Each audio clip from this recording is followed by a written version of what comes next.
I remember, King, I remember my words of the holy wonder between Krishna and Arjuna, and again my soul is racked with waves of joy. I remember the vision of glory, the God of all, and again joy fills my soul. I'm glad he's happy. Wherever is Krishna, the end is yoga. Wherever is Arjuna, who masters the bow, there is beauty and victory, and joy and righteousness. That is my belief. Okay. That's it. Any comments? Reactions? Well, we don't even get the battle resuming here. Maybe that's in another part of the poem after this, and this is just excerpted from the, don't forget this is part of a big epic, the Mahabharata. So I haven't read the whole poem. I have to claim ignorance. I don't want to act like I know it all in that regard.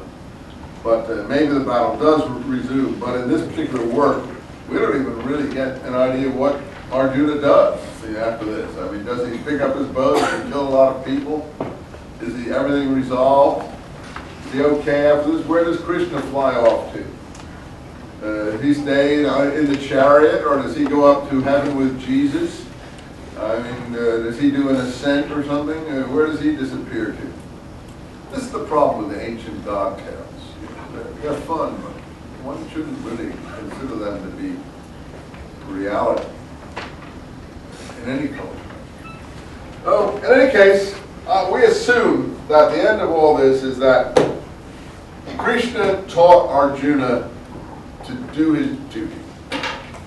J. Robert Oppenheimer, who supposedly read this when he was head of the Manhattan Project, he could learn something from this, because maybe he had doubts about what he was doing. I don't think he probably did at that time. He was very ambitious and he wanted to get ahead and make a big name for himself, and probably saw fascism as a big threat, so maybe he didn't. But when he was all through it all, maybe he had doubts about, the fact that he unleashed the greatest, most horrific military weapon in the history of the man's existence.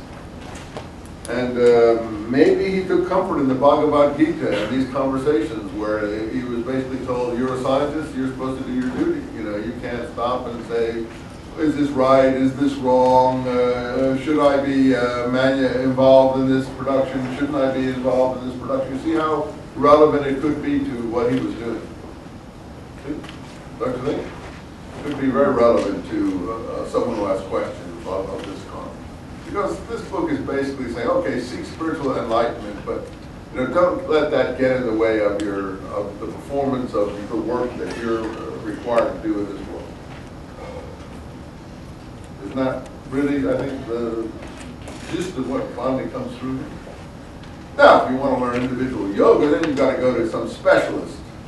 I think if you go up to LA or even here in Long Beach, you'll find a whole host of them. Just open the phone book, look for yoga specialists. I think you'll find them next to the tattoo artist specialists and the massage parlor people. And there'll be lots of specialists who can help you get on the way to doing this. But we're talking about more intellectual activity. I am obviously not a very good propagandist for this sort of thing. You must be good. I think it's good for discipline. I really think. Well, any kind of exercise is good for that. You get a personal trainer. Teach how to work on the treadmill. I can't afford one, or I'd be more fit. But if I could get a personal trainer, I should have paid one. No one's volunteered to do it free for me.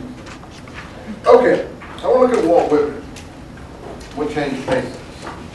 Primarily, I do it for show a different kind of religiosity in America, secular religiosity.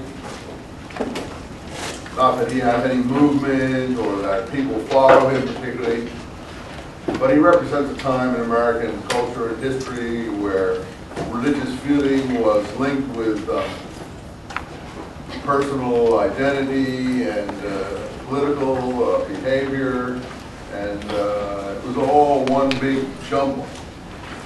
Now, it's been diminishing lately, but after 9/11, there was a lot of that in America that we witnessed here, too. So I remember the days after 9/11. It was in the fall, and we were in one of these classes, and really, there were candlelit processions, people were out on the streets, stopping cars with candles.